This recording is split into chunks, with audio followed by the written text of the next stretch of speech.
Tuhanlah perlindunganku, kendati goncang semesta. Tuhanlah perlindunganku, baik siang maupun malam gelap. Tuhanlah perlindunganku, niscaya takutku lenyap. Tuhanlah perlindunganku. Ya Yesus, gunung batu di dunia, di dunia, di dunia. Ya Yesus, gunung batu di dunia, tempat berlindung yang teguh.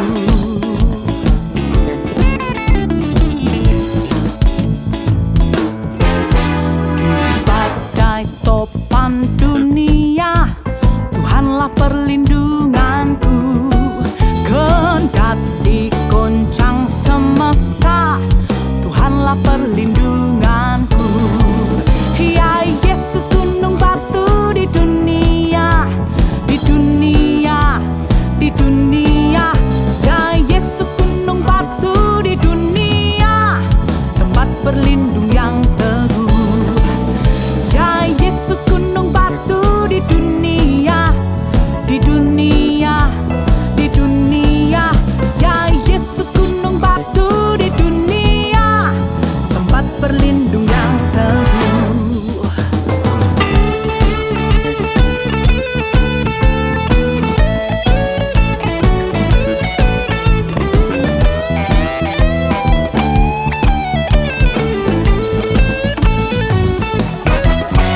Ya Yesus, gunung batu di dunia, di dunia, di dunia. Ya Yesus, gunung batu di dunia, tempat berlindung yang teguh. Ya Yesus, gunung batu di dunia, di dunia, di dunia. Ya Yesus, gunung batu di dunia, tempat berlindung yang teguh. Ya Yesus, gunung batu di dunia, di dunia, oh di dunia. Ya Yesus, gunung batu di dunia, tempat berlindung yang teguh, tempat berlindung yang teguh, tempat berlindung yang teguh.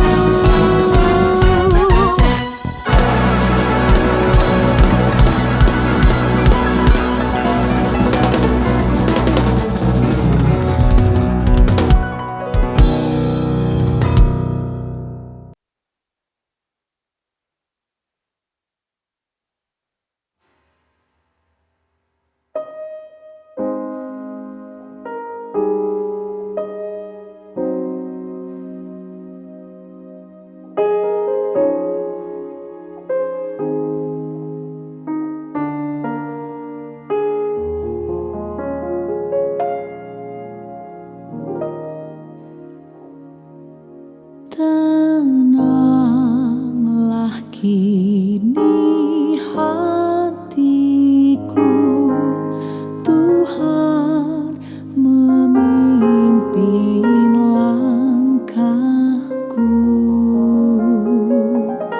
Di tiap saat dan kerja, tetap ku rasa tangannya. Tuhanlah yang membimbingku, tanganku dipegang teguh. Hatiku berserah penuh, tanganku dipegang teguh.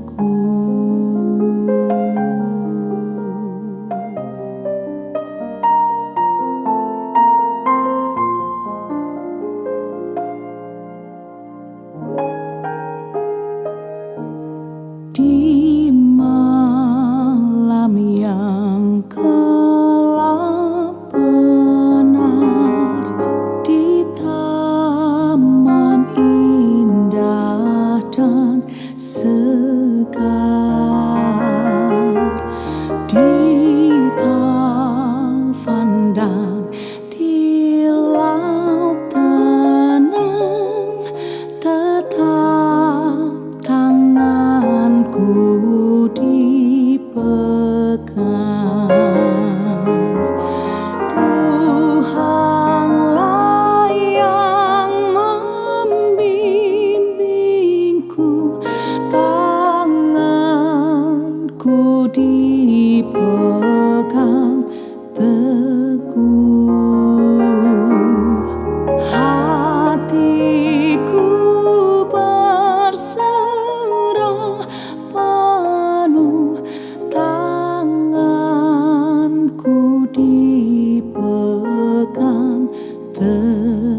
ku dipegang teguh, tanganku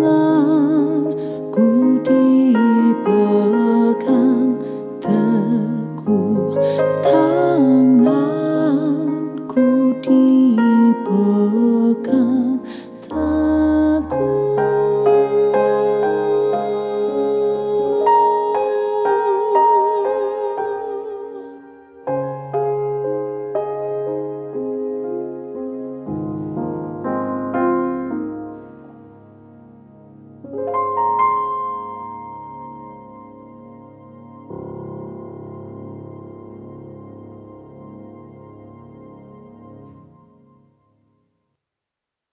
Pada hari ini, tanggal 14 Maret 2021, mari kita satukan hati kita untuk berdoa sebelum pemberitaan firman Tuhan. Terima kasih Tuhan, mengucap syukur buat hari yang dahsyat, yang luar biasa, karena setiap hari Tuhan yang ciptakan untuk kami.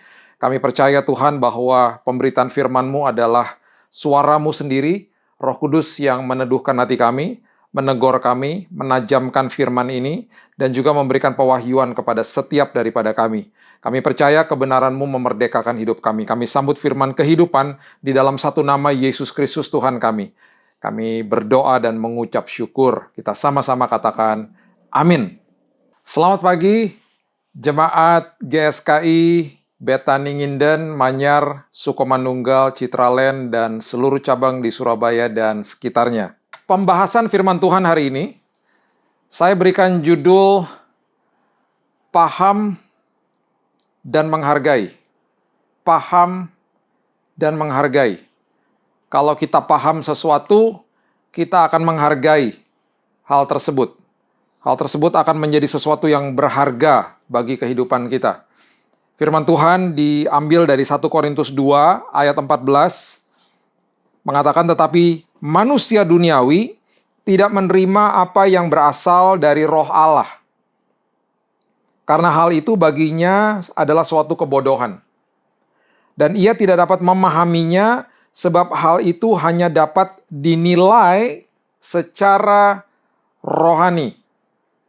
Hal itu hanya dapat dinilai secara rohani.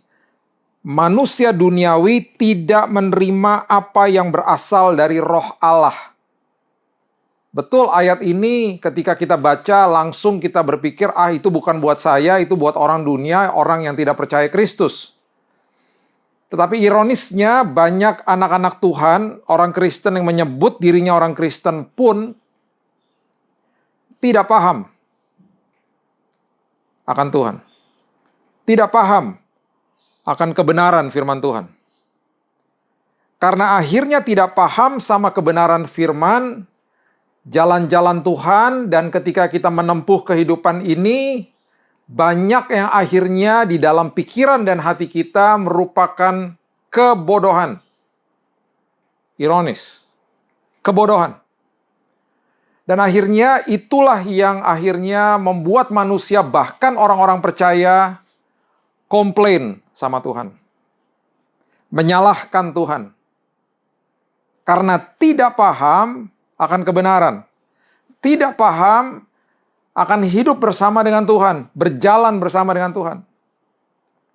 Dan Alkitab dengan sangat jelas mengatakan bahwa kalau kita paham justru, ya, itu akan menjadi sesuatu yang sangat berharga. Sebab apa? Dikatakan di bagian yang terakhir daripada ayat ini, sebab hal itu, kebenaran itu hanya dapat dinilai secara rohani. Hanya dapat dinilai secara rohani.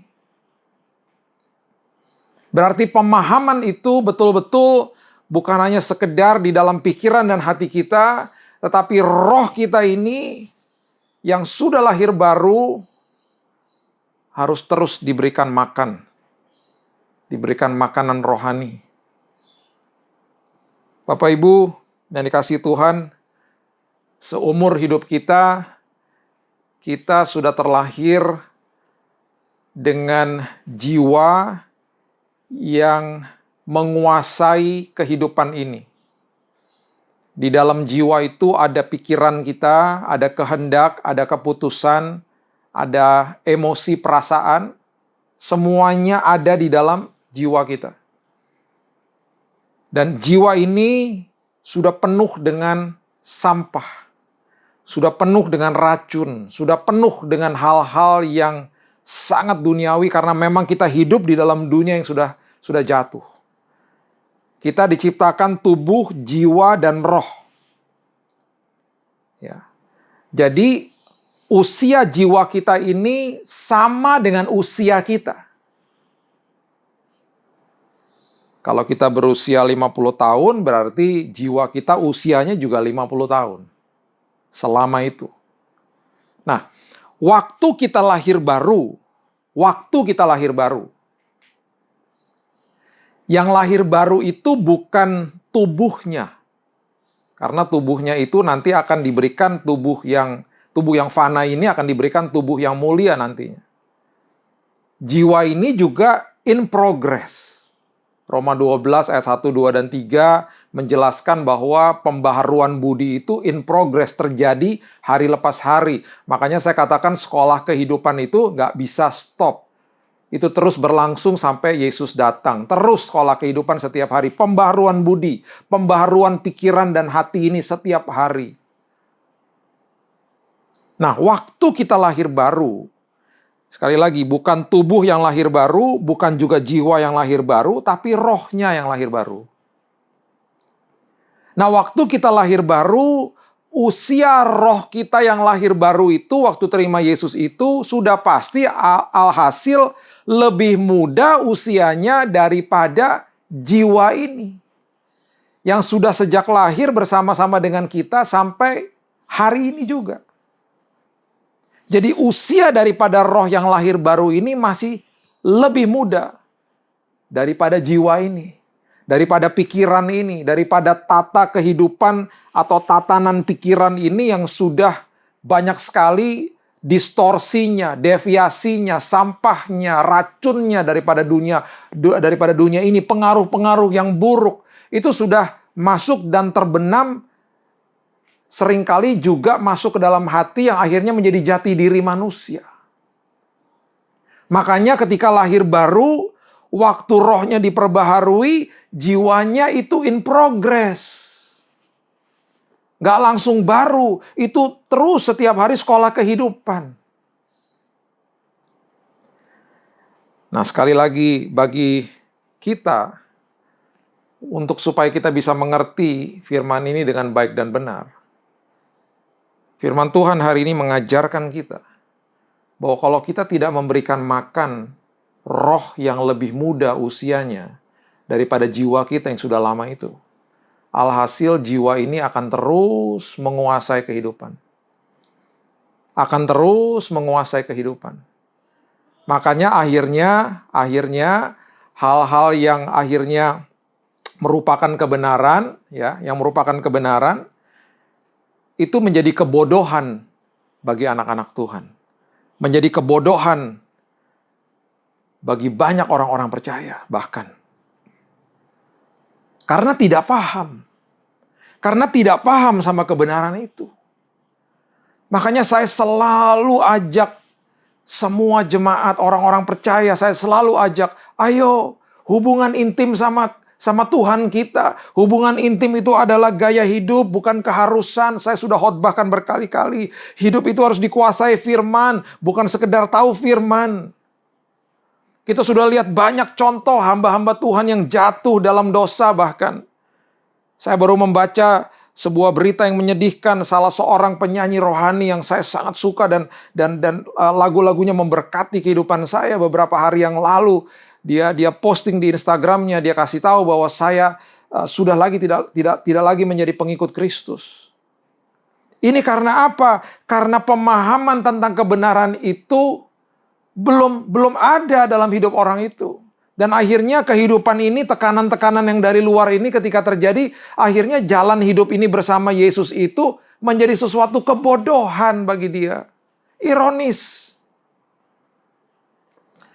Saya sudah pernah saksikan, saya ini koleksi pesawat terbang. Ya. Jangan kaget Bapak Ibu kalau pernah dengar kesaksian saya ini pasti udah ngerti, tapi kalau yang baru pertama kali dengar pasti kaget. Saya punya 300-an lah ya pesawat terbang. Bukan yang benarnya ya. Jangan langsung pikir ini pendeta kok kayanya luar biasa. Bukan. Saya koleksi diecast. Diecast itu seperti ini, Bapak Ibu. Bisa lihat? Nah, bisa lihat? Ya. Nah, ini adalah koleksi saya yang terbaru, ya. Pesawat Garuda Indonesia Airbus 330. Ya, mungkin nggak terlalu jelas, tapi ini di depannya saya bisa gambarkan, ini ada maskernya, Bapak Ibu. Di livery-nya ada tulisan, ayo pakai masker. Ini salah satu koleksi yang terbaru yang saya baru dikirim sama supplier saya, karena saya koleksi, diecast namanya, ya. Nah, bagi Bapak Ibu yang tidak mengerti tentang koleksi seperti ini, mungkin akan berpikir, ngapain sih koleksi-koleksi seperti itu? Tapi karena saya paham koleksi ini betul-betul bisa akhirnya merupakan sebuah investasi bahkan, ini jadi berharga bagi saya. Ya, saya diajarkan dari awal harus simpen boxnya. Ya, satu pesawat ini hanya dibuat limited edition cuman 100. Dalam waktu 1 tahun, harganya bisa 2-3 kali lipat gitu ya. Jadi bisa dijual lagi dan lain sebagainya. Jadi ketika mengerti, ketika paham, jadi berharga. Jadi bernilai. Saya pernah diajak ke sebuah galeri lukisan. Dan seseorang yang mengerti lukisan itu mengatakan lukisan yang ada di depan saya harganya 1M. Ya, harganya 1M. Yang saya lihat di depan saya, karena saya tidak mengerti seni, itu hanya coret-coretan saja. Ya memang dia katakan itu lukisan abstrak. Karena saya tidak paham, karena saya tidak mengerti seni lukisan, bagi saya itu sebuah kebodohan. Kok harganya bisa segitu mahal? Kok ada yang mau beli lagi?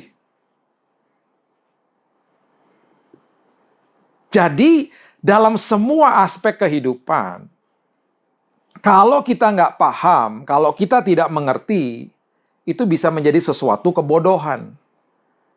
Dan bahkan tidak menjadi sesuatu yang menjadi prioritas. Sesuatu yang akhirnya, yang kita tidak pahami, akhirnya kita juga akan tidak memberikan perhatian atasnya. Gitu loh. Tetapi ketika kita paham, ketika kita mengerti, itu menjadi sesuatu yang bernilai. Sesuatu yang betul-betul berharga akhirnya.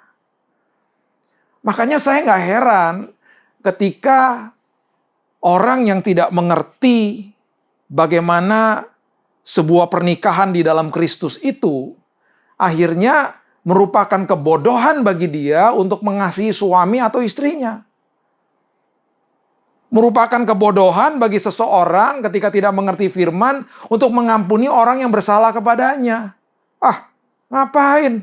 Orang dia yang salah sama saya kok. Ini contoh saja. Ya. Contoh saja. Di dalam firman Tuhan, Yesus mengatakan begini, ini salah satu aspek yang supaya kita bisa terbuka pikiran kita. Dia katakan begini selalu, kasihilah manusia, ya saling mengasihi, seperti aku mengasihimu. Itu jelas firman Tuhannya di Yohanes. Kasihlah atau saling mengasihilah sesama manusia. Standarnya apa? Sama seperti aku mengasihimu. Nah, kalau kita nggak paham sama firman itu, ketika ada manusia bersalah sama kita, dan kita dibilangin untuk tetap mengampuni dia, dan bahkan menjadi orang yang pertama mengampuni dia, itu bagi kita kebodohan. Yang bener aja kamu. Dia yang salah kok. Kebodohan akhirnya bagi kita. Karena nggak paham firmannya. Padahal standarnya mengasihi manusia itu standarnya Kristus. Standar mengasihi suami atau istri itu Kristus. Bukan saya mengasihi dia dengan kondisi. Kalau kamu mengasihi saya, baru saya mengasihi kamu. Kalau saya mengasihi kamu, kamu juga harus timbal balik dong kepada saya. Menuntut akhirnya. Akhirnya menjadi kebodohan. Jadi ketika kita mengerti tentang prinsip ini, akhirnya apa? Akhirnya begini. Saya selalu katakan bahwa mencari orang yang tepat itu mitos, nggak pernah ada. Nggak pernah ada. Jadi bagi yang jomblo, yang belum punya pacar, mencari orang yang tepat, nah dulu nanti saya akan mencari orang yang tepat bagi hidup saya. Nggak ada. Nggak ada orang yang tepat. Karena tidak ada manusia yang bisa memenuhi keinginan dan harapan kita ya dari A sampai Z. Nggak ada. Pasti kita kecewa ujung-ujungnya. Saya mengharapkan Pak, suami saya itu menjadi orang yang tepat bagi saya. Atau istri saya itu menjadi orang yang tepat bagi kita, akan kecewa. Jadi gimana dong kuncinya? Kalau kita paham sama kebenaran firman, kalau kita terus membaca pengajarannya Yesus, akhirnya apa? Kita mengertinya begini, ketika saya masuk ke dalam sebuah hubungan, saya harus mempersiapkan diri untuk menjadi orang yang tepat bagi pasangan saya. Ketika saya masih jomblo, belum punya pacar, saya harus mempersiapkan hidup saya untuk menjadi orang yang tepat bagi nanti calon pasangan saya. Ketika hal itu kita pahami dengan baik dan benar, kita menjadi orang yang tepat bagi pasangan kita, kita akhirnya bisa dengan lebih mudah untuk mengasihi dia tanpa kondisi. Standarnya apa? Sama seperti Kristus mengasihi saya. Karena ribuan tahun yang lalu, ketika dia mati di kayu salib, kita belum hadir, kita belum ada, kita belum lahir. Dan dia mati bagi semua umat manusia. Dan dia tahu banyak manusia yang akan menolak keselamatan yang diberikan dengan cuma-cuma. Pengorbanan yang begitu besar. Masih banyak sampai hari ini ditolak oleh banyak manusia. Dia tetap mati bagi semua umat manusia. Karena dia mengasihi tanpa kondisi. Dan itu yang diajarkan kepada kita. Kalau kamu masuk ke dalam sebuah hubungan, kasihilah, hubungannya saling. Dan itu saling itu berarti apa? Standarnya apa? Bukan standarnya pasangan kamu. Standarnya adalah aku. Ketika aku mengasihimu, itu standarnya. Berarti apa? Saya harus menjadi orang yang tepat bagi pasangan saya. Walaupun dia nyebelin, walaupun dia melukai hati saya, tetap saya akan mengampuni kamu sama seperti Kristus mengampuni saya. Saya akan menjadi orang yang tepat bagi hidupmu. Itu ketika kita paham seperti itu, kita merdeka. Pernikahan kita jadi berharga dalam hidup ini. Ada dua orang yang datang ke rumah saya, bertemu dengan kami beberapa bulan yang lalu. Pastinya dengan protokol kesehatan. Kami juga berhati-hati, tidak sembarangan terima tamu. Jadi antigen dulu dan lain sebagainya, dan kemudian mampir ke rumah kami karena teman ya, kami kenal mereka dengan baik dan minta konseling pranikah. Saya selalu bertanya, dasar daripada pernikahan itu apa? Kemudian mereka beritahu, kasih, Pak. Betul. Kemudian saya tanya lagi, kasih itu apa? Kasih itu apa bagimu? Definisi kasih. Mulai nggak bisa jelaskan. Akhirnya ketika kita ngobrol-ngobrol, sampai 3 jam kita ngobrol, saya mulai kasih tahu bahwa dasar daripada sebuah hubungan bukan sekedar kasih, tapi pengetahuan tentang kasih itu apa. Aplikasinya, bukan sekedar doktrinnya, aplikasinya itu apa. Ngobrol, setelah selesai 3 jam, mereka katakan begini, Pak, setelah kami memahami nilai daripada sebuah pernikahan itu, akhirnya pernikahan itu menjadi sesuatu yang sangat berharga. Setelah kami paham. Dan akhirnya karena kami paham bahwa itu sangat berharga, kami belum layak untuk masuk ke dalam pernikahan. Kami belum siap untuk masuk ke dalam pernikahan itu. Karena itu sangat berharga. Alhasil, mereka akhirnya menunda hari pernikahan mereka. Menunda. Karena apa? Ketika kita paham, apapun itu aspek kehidupan dalam hidup ini, ketika kita paham kebenaran, itu menjadi sesuatu yang sangat berharga. Makanya saya selalu ajak, ayo hidup intim sama Tuhan. Ayo terus, jangan sekedar hanya dengar khotbah saja. Jangan sekedar hanya dengar khotbah saya pada saat ini saja. Nanti setelah selesai dicatat, dilihat lagi, dipelajari. Kalau perlu diskusi sama keluarga, ketika ada mesbah keluarga, dibahas lagi sama-sama. sampai ngelotok gitu ya, sampai pewahyuannya dapet, sampai tajam gitu masuk ke dalam menguasai pikiran dan hati kita. Itu yang namanya memberi makan roh. Karena roh itu usianya lebih muda daripada jiwa. Kalau rohnya nggak dikasih makan kebenaran, lama-lama jiwanya yang berkuasa. Makanya nggak peduli orang itu udah khotbah sekian lama, orang itu udah melayani Tuhan sekian lama. Kalau rohnya nggak dikasih makan, tetap aja alhasil terjadi hal-hal yang tidak diinginkan. Karena jiwanya yang berkuasa. Ada sebuah gambaran di dalam Perjanjian Lama, karena Perjanjian Lama ini adalah sebuah kisah, banyak sekali kisah-kisah yang sangat indah, dan itu menggambarkan apa yang akan terjadi di dalam Perjanjian Baru sebenarnya. Salah satu contoh yang sangat relevan dengan firman pada hari ini adalah Kejadian 25 ayat yang ke-23. Ya, di peristiwa ini adalah firman Tuhan kepada Ribka sebenarnya ya, istri daripada Ishak, yang waktu saat itu dia mandul. Kemudian dengan doa daripada Ishak, akhirnya dia bisa mengandung anak ya. Dan ini adalah firman Tuhan kepadanya di Kejadian 25 ayat 23. Dua bangsa ada di dalam kandunganmu, dan dua suku bangsa akan berpencar dari dalam rahimmu. Ya. Suku bangsa yang satu akan lebih kuat dari yang lain. Dan anak yang tua akan menjadi hamba kepada anak yang muda. Anak yang tua akan menjadi hamba kepada anak yang muda. Ini gambaran bahwa nantinya ya di dalam kehidupan manusia pun ya, yang tua ini, si jiwa ini harus tunduk sama yang muda, sama roh ini yang baru lahir baru. Jadi berarti apa? Yang muda ini harus terus dikasih makan supaya lama-lama dia berkuasa atas jiwa ini. Menguasai jiwa kita ini, pikiran dan hati kita yang sudah banyak sampahnya. Karena itu sudah terlalu banyak distorsi dan sisi-sisi negatif dari apa yang kita lihat dan dengar seumur hidup kita ini. Alhasil kalau kebenaran itu tidak diberikan makan, roh itu tidak diberikan makan, kejadian-kejadian dalam hidup ini, pengalaman dengan Tuhan menjadi sebuah kebodohan. Makanya nggak heran ketika orang akhirnya mencibir Tuhan, kemudian menyalahkan Tuhan.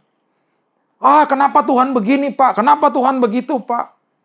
Sangat mudah pastinya bagi kita untuk memuliakan nama Tuhan dan memuji Tuhan dan mengucap syukur ketika kondisi kita baik-baik saja. Tapi kita akan langsung bisa komplain dan tidak paham ketika kita menghadapi kesulitan karena nggak ngerti firman-Nya. Ya, kiasan-kiasan ini digambarkan dalam kehidupan yang akhirnya Ishak yang lebih muda berkuasa atas Ismail yang lebih tua ya. Yakub yang lebih muda berkuasa mendapatkan berkat daripada kakaknya yaitu Esau ya. Anak yang terhilang juga begitu. Si bungsu pulang tapi kakaknya yang walaupun ada di dalam rumah dia tidak mengerti bahwa dia punya akses kepada bapaknya. Kakaknya yang terhilang juga akhirnya. Ya, Yusuf juga begitu dengan kakak-kakaknya. Walaupun dibuang, dijual, difitnah, kemudian masuk ke dalam penjara, akhirnya dia yang memerintah, dia berkuasa atas kakak-kakaknya. Daud pun begitu. Yang tidak direken lah istilahnya ya. Tidak dipandang, akhirnya mengalahkan Goliat di hadapan kakak-kakaknya. Ya. Jadi ini adalah sebuah gambaran bahwa kita terus harus memberikan makan kebenaran ini, roh kita ini, yang masih muda umurnya. Supaya lambat laun roh ini menguasai jiwa, menguasai pikiran, menguasai hati. Ketika itu terjadi, kita akan mengalami kemenangan demi kemenangan. Bahkan, hal sulit pun dalam hidup ini, kita akan terus katakan, Tuhan itu baik. Walaupun menghadapi tragedi dalam kehidupan ini pun, kita akan terus katakan, Tuhan itu baik. Tuhan itu baik. Ya. Mutiara itu dibentuk dari pasir atau kotoran yang masuk ke dalam tiram atau kerang itu. Dia mempunyai defense mechanism, dia mengeluarkan sebuah cairan yang menutupi pasir atau kotoran atau gangguan dari luar itu. Dan lambat laun itu menimbulkan atau menumbuhkan sebuah mutiara yang indah, bahkan bisa 1 tahun lebih menjadi sebuah mutiara yang sangat indah. tekanan dari luar yang namanya stres, ya, itu nggak pernah bisa kita kontrol. Kesengsaraan hidup nggak bisa kita kontrol. Yang kita bisa kontrol hanya diri kita sendiri. Bagaimana saya respon akan hal-hal seperti ini?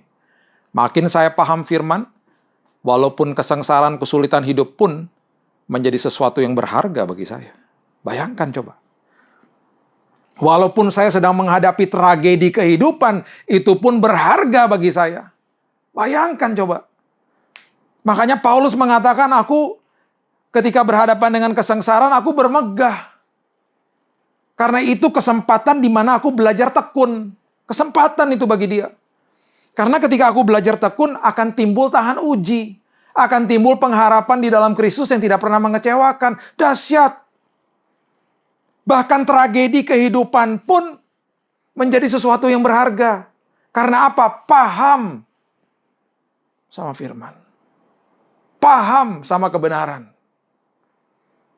Saya selalu katakan, jangan sekedar baca Alkitab. Biarkan Alkitab membaca kita. Biarkan firman baca kita. Supaya kita terus tahu bahwa Tuhan, ini loh, dalam aspek hidup ini aku harus diubahkan Tuhan. Tuhan, terus tolong saya Tuhan. Aku terus mau menyangkal diri setiap hari Tuhan. Ini sudah akhir zaman. Dan ketika kita paham sama kebenaran firman, dan itu menjadi sesuatu yang berharga, kesulitan pun kita akan lalui dengan kemenangan demi kemenangan, Bapak Ibu. Bukan sekedar hanya menuntut Tuhan saja untuk melakukan ini dan itu. Tapi terlebih daripada itu, kita mengerti bahwa ketika kita melewati masalah, Tuhan mau kitanya yang berubah. Kitanya yang diubahkan Tuhan. Karena apa? Rasa sakit itu selalu ada. Dan kita juga harus mengucap syukur buat rasa sakit. Supaya apa? Kita bisa datang ke hadiratnya dan berdoa. Bayangkan kalau kita nggak punya rasa sakit, kita pegang tekok panas, kita bisa terluka. Tuhan memberikan saraf dalam hidup kita yang bisa merasakan sakit. Jadi ketika pegang tekok panas dan itu sakit, itu tanda dan itu memberitahu otak kita untuk menarik tangan kita. Ketika ada rasa sakit, kita mengucap syukur, terima kasih Tuhan, ini tandanya memang saya harus bertekuk lutut dan terus berdoa Tuhan. Makin dekat dengan Tuhan. Bapak Ibu yang dikasihi Tuhan, bahkan ketika kita melewati hal-hal yang merupakan proses daripada kehidupan, kita akan mengerti apa yang Tuhan mau lakukan dalam hidup ini. Ya, Ulangan pasalnya yang ke-28, ayatnya yang ke-6. Ya, saya selalu mengutip ayat-ayat ini di dalam doa berkat saya dan saya merasa bertanggung jawab untuk menjelaskan arti daripada ayat-ayat ini. Ya, nanti di doa berkat saya pasti akan mengucapkan hal-hal ini. Tapi saya tidak mau jemaat Tuhan itu salah mengerti. Karena yang saya juga ditegur Tuhan, karena Tuhan bilang harus ajarkan maksudnya apa. Saya ngerti, tapi belum tentu yang mendengar mengerti. Karena ini ayat populer, ayat yang selalu sering kali diucapkan di doa-doa berkat. Dan kita dengan enaknya amen-amen saja, tapi nggak ngerti pemahamannya. Ulangan pasal yang ke-28 ayat yang ke-6 mengatakan, diberkatilah engkau pada waktu masuk. Dan diberkatilah engkau pada waktu keluar.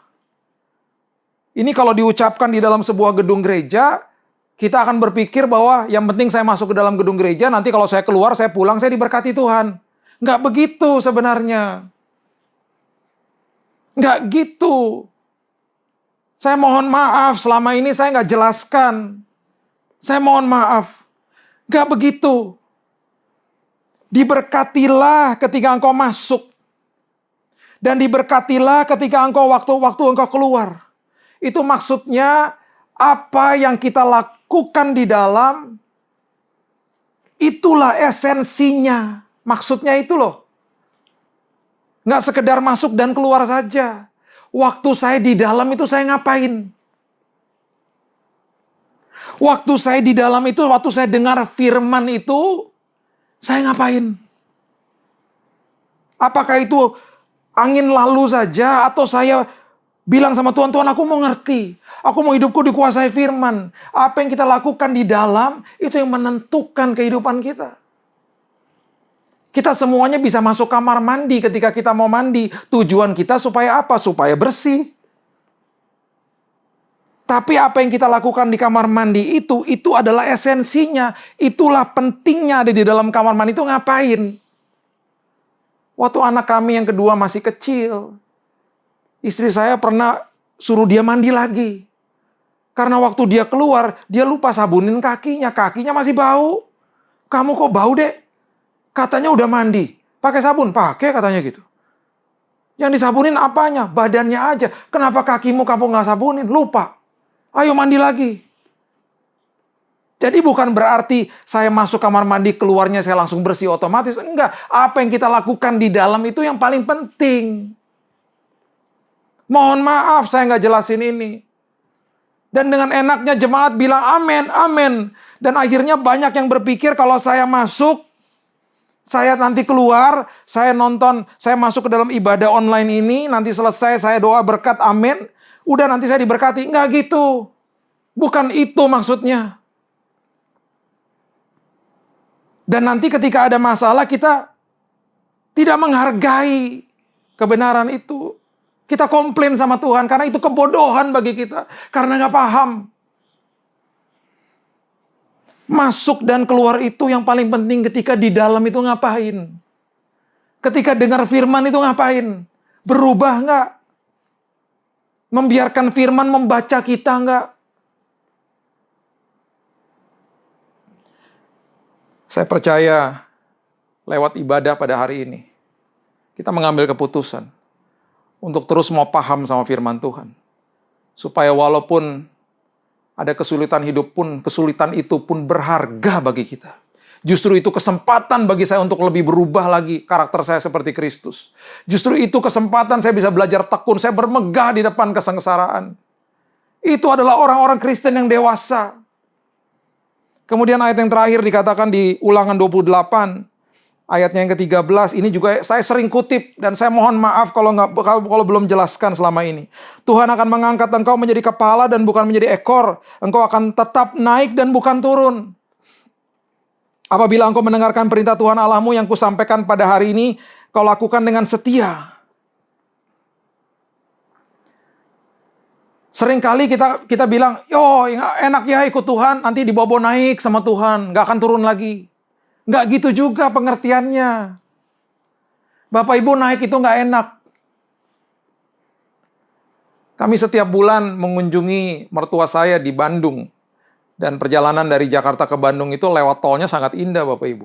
Pemandangannya sangat indah, melewati gunung-gunung. Tapi ketika mau masuk ke dalam kota Bandung itu jalan tolnya nanjak. Dan mobil semuanya mulai kecepatannya mulai berkurang. Karena kebanyakan pakai gigi 1, gigi 2, gigi 1. Karena berat untuk naik. Dan ketika kita lihat ke kanan, kita akan melihat mobil-mobil yang sedang turun. Dan kecepatannya tinggi. Dan kelihatannya enak. Dan seringkali ketika kita dibawa naik sama Tuhan, memang itu tidak enak rasanya. Ketika kita sedang dibawa naik sama Tuhan, itu nggak mudah. Nggak ada yang pakai gigi 4 naik nanjak. Nggak ada. Gigi 1 semuanya. Dan jalannya pelan. Diproses soalnya. Jangan sampai kita betul-betul dikelabui dengan orang-orang yang sedang turun. Karena ketika kita melihat mereka turun dan jalannya cepat, seringkali kita katakan, kok enak ya hidupnya ya. Itu yang dikatakan sama Asaf, pemimpin biduan di Mazmur. Dia katakan dengan sangat-sangat, karena dia belum mengerti firman, dia katakan dengan sangat-sangat tidak bertanggung jawab. Dia katakan, kenapa kau memberikan kemujuran bagi orang-orang fasik? Kalau dalam bahasa kita sehari-hari, Tuhan kenapa kau memberkati mereka? Kok enak hidupnya Tuhan? Saya mau beritahu ini, Bapak Ibu, ketika kita dibawa naik walaupun susah, nanti kalau kita sudah di atas, Tuhan bawa kita ke dalam gunung-gunung yang baru. Walaupun berat naiknya, walaupun dengan pergumulan naiknya, nanti orang-orang yang di bawah itu akan minta tolong sama kita. Tolong saya juga mau naik. Mereka tidak sadar mereka sedang turun. Itu artinya terus naik dan tidak turun. Terus naik itu adalah terus naik bersama-sama Kristus dan itu adalah proses. Dan walaupun berat, Karena kita memahami firman, kita akan katakan, Tuhan ini pun berharga. Ini pun dahsyat, ini pun hebat Tuhan. Karena apa? Karena aku yang diubahkan Tuhan. Karena aku sedang dibawa naik walaupun tidak enak Tuhan. Pemahaman akan firman Tuhan itu betul-betul membawa kebahagiaan yang luar biasa Bapak Ibu. Karena segala sesuatunya, suka dan duka, itu semuanya berharga. Berharga. Karena apa? Kita paham. Kita paham. Makanya katakan, Tuhan, bukakan mata rohaniku, bukakan telinga rohaniku. Aku mau makin mengerti firman-Mu. Saturasi hidupmu dengan firman. Saturasi pikiran dan hatimu dengan firman setiap hari. Ada hal-hal yang saya korbankan setiap hari. Untuk saya bisa duduk tenang dan membaca firman dan minta sama Tuhan untuk memberikan pengertian yang lebih lagi. Hari lepas hari. Menjadi gaya hidup kehidupan kita. Dan makin saya pahami, segala sesuatunya makin berharga bagi saya. Saya percaya lewat firman hari ini, kehidupan kita diubahkan Tuhan. Karena saya mau kita semuanya makin dewasa di dalam Tuhan.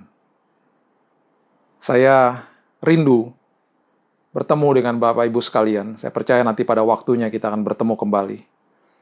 Walaupun dalam kondisi seperti ini. Ya, cek hati kita masing-masing. Jangan pernah berkata bahwa, saya nggak rasa hadirat Tuhan Pak kalau cuma nonton online aja kayak begini. Hadirat Tuhan itu tergantung diri kita masing-masing. Ya, tergantung diri kita masing-masing. Hadirat Tuhan itu ada di mana-mana. Ada bersama dengan saudara kapan saja, di mana saja. Ya. Hadirat Tuhan itu tidak ditentukan oleh sebuah kondisi dan suasana, bukan. Hadirat Tuhan ada di mana-mana. Makin kita paham firman, segala sesuatunya berharga. Melewati musim pandemi ini pun berharga. Karena banyak kesempatan kita bisa berubah, banyak kesempatan kita bisa didewasakan, banyak kesempatan kita makin bisa belajar. Jadi saya percaya, melewati firman ini, apapun yang kita lewati dalam kehidupan ini bukan merupakan kebodohan, tapi merupakan sesuatu yang sangat berharga di dalam Kristus Tuhan. Mari kita berdoa. Tuhan, terima kasih buat hari ini, mengucap syukur buat keindahan dan kemuliaan Tuhan. Terima kasih buat firman Tuhan yang sangat indah. Firman-Mu selalu indah. Firman-Mu is always beautiful, Tuhan. Terima kasih, Tuhan. Terima kasih buat kebenaran firman. Kebenaran firman itu memerdekakan kehidupan kami. Dan ketika kami makin mengerti kebenaran demi kebenaran, apapun yang ada di depan kami, itu berharga. Keluarga kami berharga, pelayanan kami berharga, bahkan kesulitan kami pun berharga, Tuhan. Kami senantiasa akan terus mengucap syukur, karena kami makin paham tentang kebenaran. Karena kami tahu Tuhan selalu merancangkan sesuatu yang indah. Bapak, aku berdoa, bagi siapapun yang menonton pada hari ini, kalau ada yang sakit, aku perkatakan kesembuhan dalam nama Yesus. Arahkan tanganmu, percaya kepada Kristus yang sudah memberikan kesembuhan ribuan tahun yang lalu. Apapun yang kau alami pada saat ini, kalau engkau menonton dari rumah sakit, atau dari tempat tidurmu engkau sedang sakit, kesembuhan terjadi dalam nama Yesus. Dalam nama Yesus. Percaya, imanmu menyelamatkanmu. Imanmu di dalam Yesus menyelamatkanmu. Imanmu di dalam Yesus mengalahkan dunia, mengalahkan sakit penyakit. Sembuh dalam nama Yesus. Sembuh dalam nama Yesus. Cancer sembuh dalam nama Yesus. Tumor sembuh dalam nama Yesus. Dalam nama Yesus. Yang sedang mengalami COVID pada hari ini, sembuh, pulih dalam nama Yesus. Aku berdoa Tuhan, your grace, kasih karunia Tuhan, hadir di dalam ruangan demi ruangan pada saat ini. Dan kesembuhan terjadi saat ini, dalam nama Yesus. Terima kasih Tuhan, terima kasih Yesus. Percaya bahwa engkau sudah menerima kesembuhan. percaya kau sudah menerima pemulihan total dalam hidupmu. Terima kasih Tuhan.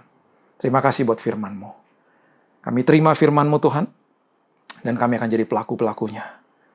Kami terus akan memberi makan roh kami Tuhan, supaya roh kami lambat laun terus menguasai jiwa kami. Dan hidup kami ada di dalam kemenangan demi kemenangan. Terima kasih Bapa. Hamba-Mu percaya kita akan semua sampai dan tiba di ujung 2021 dengan banyak kesaksian. Karena kami mengalami Tuhan. Terima kasih Tuhan.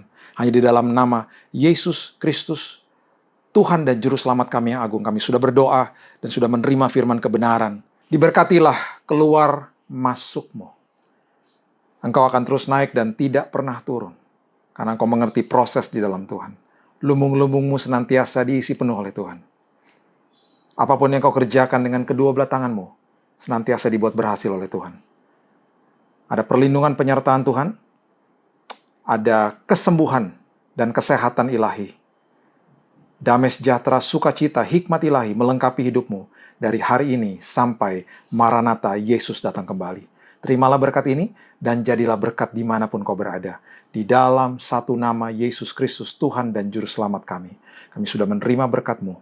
Kita sama-sama katakan, amin. Amin.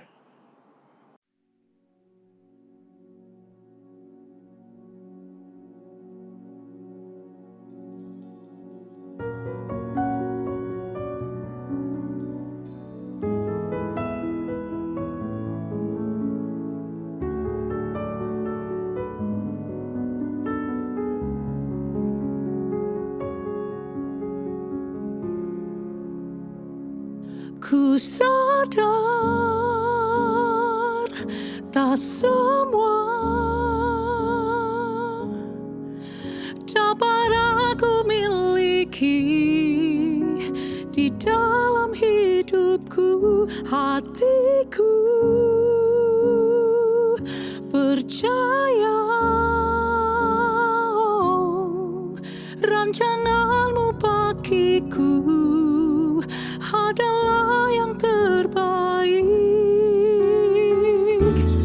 Walau ku tak dapat melihat semua rencana-Mu, Tuhan, namun hatiku tetap memandang padamu. Kau tuntun langkahku, walau ku tak dapat berharap atas kenyataan hidupku, namun hatiku tetap memandang padamu. Kau ada untukku.